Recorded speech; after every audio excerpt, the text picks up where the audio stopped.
स्वाहा स्वाहा तत्सवितुर्वरेण्यं भर्गो देवस्य धीमहि धियो यो नः प्रचोदयात्। बोलिए वेद भगवान की जय। हाँ, वेदानुरागी सज्जनों, ऋग्वेद परिचय के अंतर्गत आज हम प्रथम मंडल या पांचवा सूक्त आपके सामने प्रस्तुत कर रहे हैं। आज पांचवें सूक्त में 10 ऋचाएँ हैं और ये 10 ऋचाएँ भी इंद्र को समर्पित हैं। सबसे पहले हमने ऋग्वेद में सबसे पहले अग्नि देवता का स्तवन किया गया है। उसके बाद में आपके वरुण हैं और वायु हैं और इंद्र तो प्रमुख रूप से अभी इंद्र का ही चल रहा है। देखिए आज इंद्र के विषय में ऋग्वेद क्या कहता है। इसके भी पांचवें सूक्त के ऋषि मधुच्छंद हैं, देवता इंद्र हैं और छंद वही गायत्री छंद चल रहा है।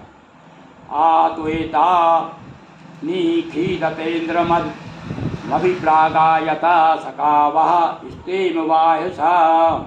स्वतंत्र करने वाले हे मित्र स्तोताओ, स्तोताओ यानी स्तुति करने वाले, स्वतंत्र करने वाले हे मित्र स्तोताओ, इंद्र को प्रयत्न करने के निमित्त यहाँ आकर बैठो और उनके गुणों का गान करो।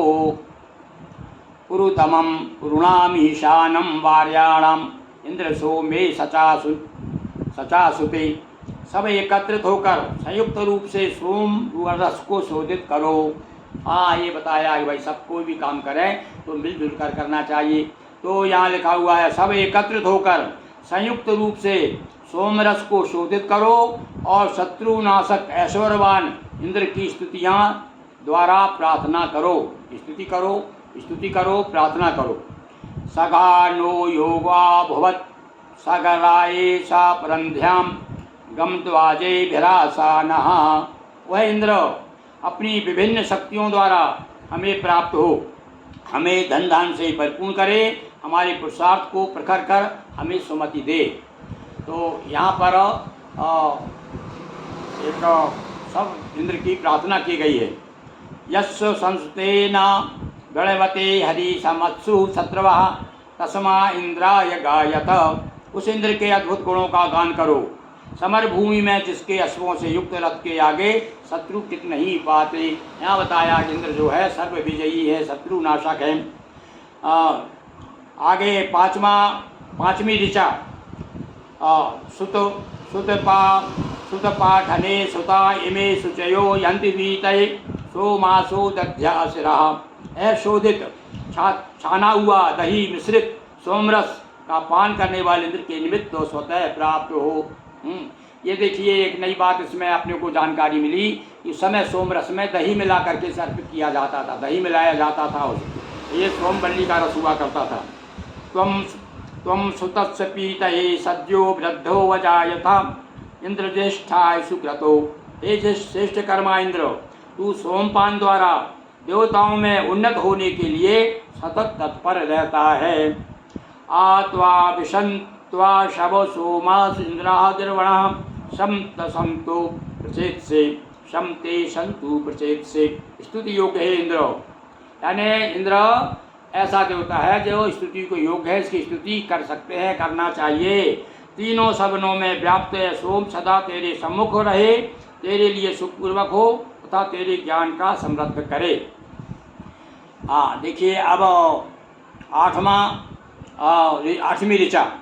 त्वां स्तोमा अभिवृद्धं त्वामुक्त्वा सत्क्रतो त्वां वर्धन्तु नो गिराहा। हे सत्कर्मा इंद्र, स्तुतियों द्वारा वृद्धि को प्राप्त हो, यानी तुम्हारी वृद्धि स्तुतियों के द्वारा तुम वृद्धि को प्राप्त हो। हमारी वाणी द्वारा उच्चरित स्त्रोत तेरी महत्ता को बढ़ाए। ये भावना है देखिए स्तोताओं की, स्तुति करने वालों की। हम जो स्तुति कर रहे हैं उससे तेरी महत्ता बढ़ना चाहिए। अक्षितोति ही सनिंदमं वाजमिंद्रः शत्रुणम यशमन विश्वानि कौन्स्या। सामर्थ्यशाली बलशाली बल पराक्रम प्रदान करने वाला इंद्र हजारों के पालन का सामर्थ्य हमें प्रदान करे। हाँ, इसमें देव बताए हम जो है हमारे जितने आश्रित हैं हम उनका पालन करने में समर्थ हो सकें, ये प्रार्थना की जा रही है इंद्र से। तथा अनेक रूप में विद्यमान सोम रूप अन्न का सेवन करें। जैसा कि बताया कि भाई इनमें सारे देवताओं को परम ब्रह्म माना गया, ईश्वर माना गया, ईश्वर मान करके इन देवताओं की स्तुति की गई है। मानो मर्ता अभिद्रहन तनूनाम इंद्रगिर्वण ईशानो यव्यावधम। 10वां मंत्र है, 10वीं ऋचा। हमें सुरक्षा प्रदान करने वाले ये स्तुत इंद्र यानी स्तुति करने योग्य इंद्र, हमें कभी कोई हिंसित ना करे। ना हमारे प्रति इंद्र से हम प्रार्थना करते हैं कि हमारे प्रति कोई हिंसक ना हो, हमारी कोई हिंसा ना करे, कोई भी शत्रु हमारे शरीर को क्षतिग्रस्त ना कर सके। यह प्रार्थना आज हमने आपको प्रथम मंडल देखिए, ऋग्वेद में 10 मंडल हैं, तो 10 मंडल में प्रथम मंडल चल रहा है और उसमें इस सूक्तों में बांटा गया है। तो सूक्त में एक सूक्त में किसी में 10 है, किसी में 12 है, किसी में 9 है, ऐसी ऋचाएँ हैं। तो आज हमने 5वां सूक्त तक हम आ गए हैं, 5वां दिवस है।